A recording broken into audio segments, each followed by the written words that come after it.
Shalom, je Oui. m'enregistre, maman, maintenant. Alors, je vais vous faire cette lecture pour la 17e journée de l'année. Et mercredi, jeudi, vendredi, 3e journée de la fête des pains sans levain.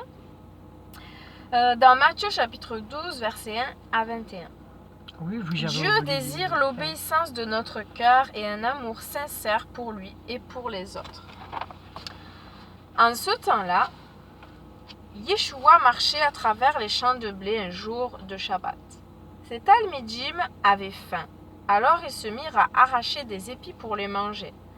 Lorsque les prouchim, les pharisiens, virent cela, ils lui dirent « Regarde, tes talmidim sont en train de transgresser le Shabbat. » Mais il leur répondit « N'avez-vous jamais lu ce que firent David et ses compagnons un jour où ils eurent faim?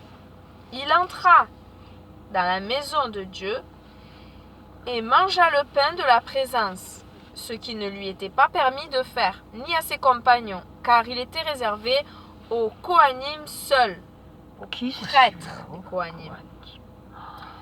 Ou n'avez-vous pas lu dans la Torah que le jour du Shabbat, les Kohanim profanent le Shabbat et ne se rendent pas coupables? Or, je vous le dis, il y a ici quelque chose de plus grand que le temple. Si vous compreniez ce que signifie « je désire la compassion plutôt que des sacrifices d'animaux », vous ne condamneriez pas l'innocent, car le Fils de l'homme est Seigneur du Shabbat. Quittant ce lieu, il se rendit dans leur synagogue. Il y avait là un homme qui avait une main sèche.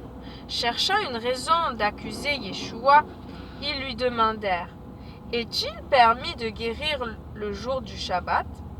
Mais il leur répondit « Si l'un de vos moutons tombe dans un trou le jour du Shabbat, lequel d'entre vous n'ira pas le prendre et le sortir de là? Combien un homme vaut bien plus qu'un mouton? C'est pourquoi il est permis de faire du bien le jour du Shabbat. » Puis il dit à l'homme « Étends ta main. » Alors qu'il l'étendait, elle fut restaurée et devint saine pour l'autre. Mais les prouchim, les pharisiens, étant sortis, commencèrent à comploter en vue de se débarrasser de lui. Ayant compris cela, Yeshua quitta ce lieu. Un grand nombre de personnes le suivirent. Il les guérit toutes, mais les avertit expressément de ne pas le faire connaître, afin que s'accomplisse ce qui avait été annoncé par Yeshayahu le prophète. « Voici mon serviteur que j'ai choisi, mon bien-aimé en qui je trouve tout mon plaisir. Je mettrai mon esprit sur lui, et il annoncera la justice aux nations. Il ne combattra pas, ni ne criera pas. Personne n'entendra sa voix dans les rues. Il ne brisera pas le roseau blessé et n'éteindra pas la mèche fumante jusqu'à ce qu'il ait fait triompher la justice.